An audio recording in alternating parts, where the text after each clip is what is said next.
When the team down, oh body, you go dance. Hey, shake body, shake and bounce. Shake body, shake and bounce.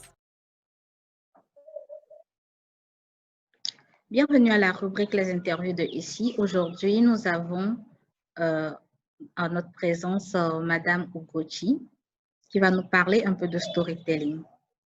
Bonjour Madame Ugochi. Testing. Thank I you. can say that one. I can say bonjour. I can say ça va. Okay, for sure. Please, could you introduce you to us? Okay. Je m'appelle Ugochi Ogidiegu. I'm a safety professional. That's I'm still learning my French, but I'll do better very soon. Anyways, I'm a safety professional. I create safety education products and programs for children to reduce avoidable accidents. So I train the children, I train teachers and parents to ensure that our children are always safe.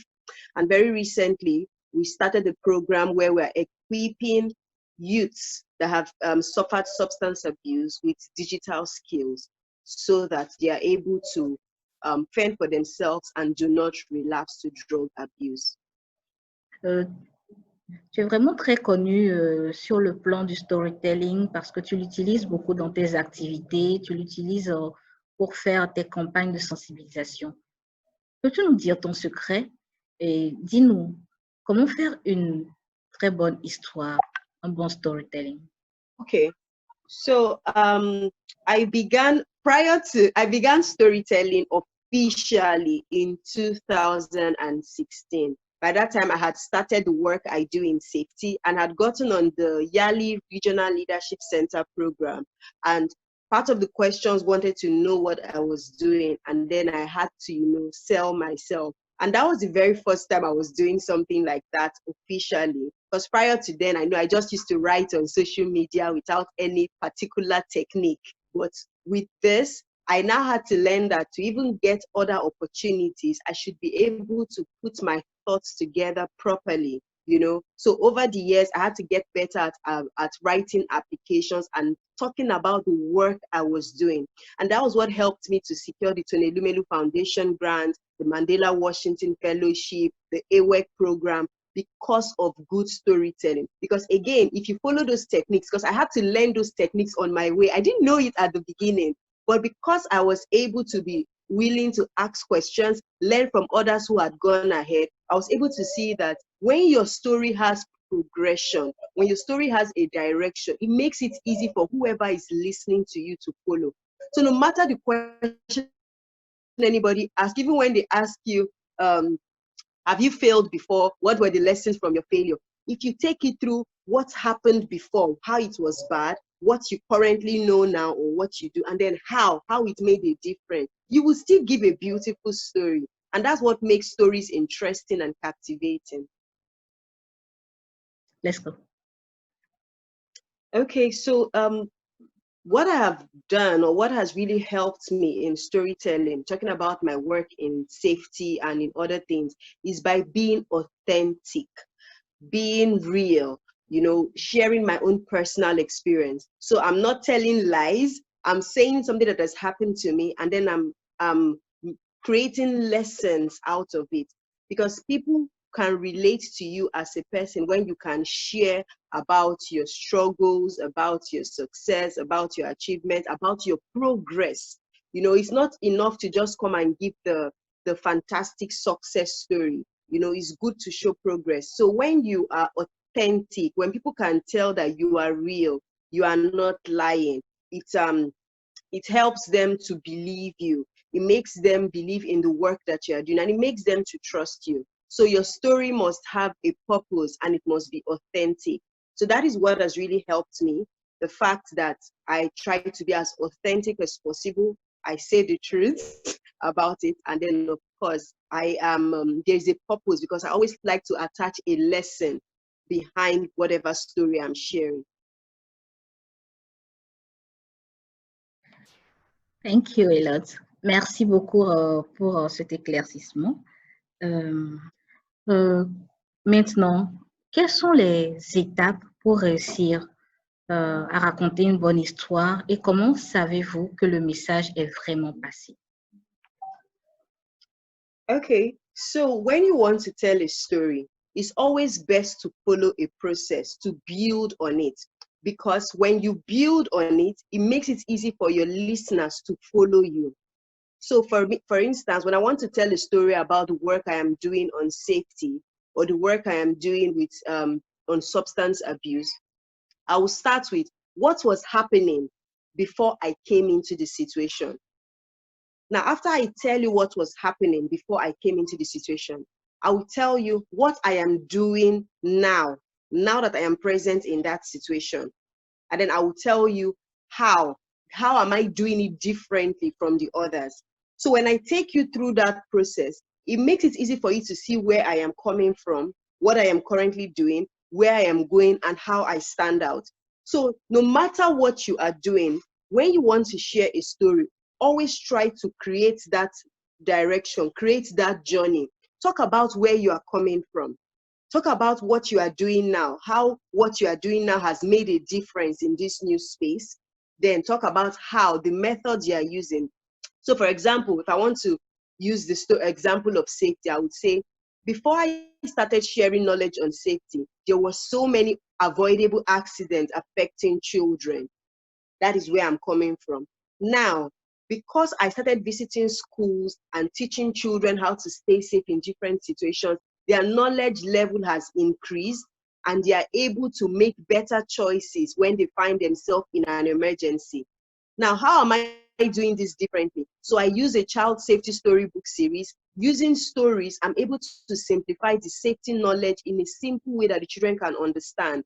I'm also making sure that the characters in my book look African, they look like the children, and the children can relate to them. Now, anybody that hears what I am saying, they can see that I'm coming from somewhere. There was an accident happening to children. Now I started teaching them. The children now have more knowledge. Then I'm also sharing that I'm using a different method of stories, African-looking characters. And from that progression, the person can follow and understand my story. So whenever you want to share a story, no matter the sector, always ask yourself, what was happening before you came into the situation? Or how bad was the situation before you came in? Or what was wrong that was going on before you came in? Then now that you came in, what is the difference? Then how did you achieve that difference? What things make you stand out? Because the truth is, many people might be doing the same thing you are doing, but your how would be different. So you must be willing to take your listeners, your audience through that journey. Wow, fantastique. Vraiment, merci beaucoup pour tous ces éclaircissements et toutes ces petites techniques, toutes ces méthodes qui nous permettent de voir comment réussir notre histoire. Okay, Gochi, we really thank you for all. Merci beaucoup. Et on se dit à bientôt. All right, bye. Okay. À bientôt. Yeah.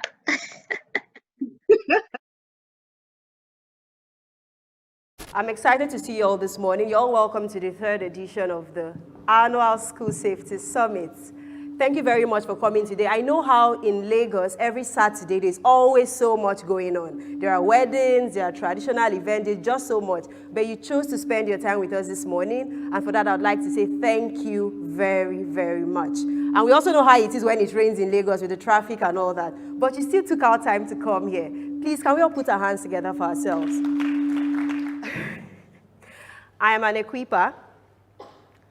What this means is in the various roles I show up in, I equip the people I'm called to serve in various ways. This means that as a sought-after speaker to young people, I equip them with practical skills they can use to elevate themselves regardless of a known name, family connection, or money. As a child safety storybook author, I teach children across the continent how to stay safe in different situations. Also, as the convener of the School Safety Summit, I equip educators like yourself with practical tips that you can replicate in your schools. Because for me, it's really important that we all know what to do to ensure that children who find themselves in our environment do not get hurt. When I was thinking of this year's School Safety Summit, I wanted something bigger. I wanted more people to have access to the information we usually share every year. And I thought, how do I make this happen? So I decided to involve partners. So who am I going to partner with to ensure that we can reach out to as many people as possible and make it worth your while? So as a Mandela Washington Fellow, I applied for the reciprocal exchange component. What that means is the US government will sponsor an American to come down here and work with that fellow in whatever project you are doing. With my peer collaborator in Phoenix, who I met last year when I was in the US for the fellowship, we won the grant. And courtesy that opportunity, the US government sent him down here. Yesterday, we had our first set of events where we trained some educators. Today, he's going to be on one of the panels. And in the coming days, we'll also do certain activities. So I'd like to thank the US government for sponsoring that aspect of things for this event. I'd also like to thank Ikeja Electric for believing in us. When they found out that we needed them to come and speak here, and they said, okay, we would not be here, but we've heard about you. We support what you're doing, and because of that, we're donating some packs so that your participants can win something today. I would also like to thank Cattle Foods for providing the custard. Some of you got, the first of the people that came into the hall, you got some custard, right? That was courtesy Cattle Foods. I'd like to thank Fumi Lori. Through her network, we got more educators. More are still coming. They've been calling and calling all the lines. Thank you so much for that. I'd like to thank all our partners that work together to ensure that we're here today. Avicenna gave us this hall at no cost to us, just because they believe in what we are doing. Kids Core School gave us their hall yesterday for the training we had with educators, just because they believe in what we are doing. So I'm not just here to say thank you to all these amazing people who have sponsored us. I would also like to share with you why we are doing this. In 2017, the theme of the first School Safety Summit was protecting the child in school, because we had seen so many accidents that could have been avoided, and we wanted to do something about it. We started. Last year, the theme was emergency response preparedness in schools, and we also did the same. This year, we decided to bring in the aspect of children with special needs, because they seem to be ignored, or somehow our society seems to exclude them, maybe not consciously. And so the reason we're having this conversation today is we want more people to become more informed, because knowledge empowers. If we know what to do, we'll be able to protect them.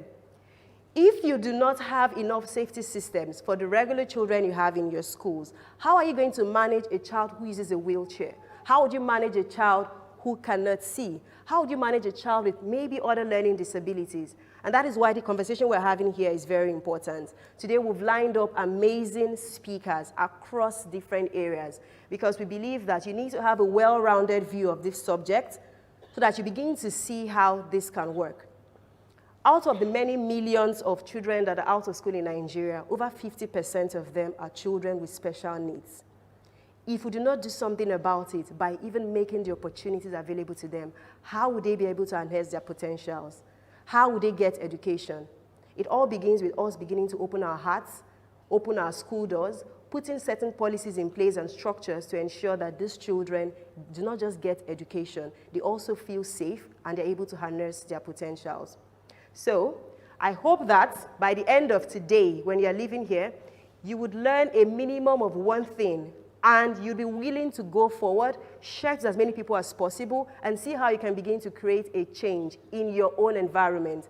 I believe that Nigeria might have so many problems, right? But if we keep doing our little eventually adds up to a lot, and we're going to make the effect that we want to achieve. So I am an equiper, and I am called to serve all the people who I have to make them have as much information as possible. Thank you very much.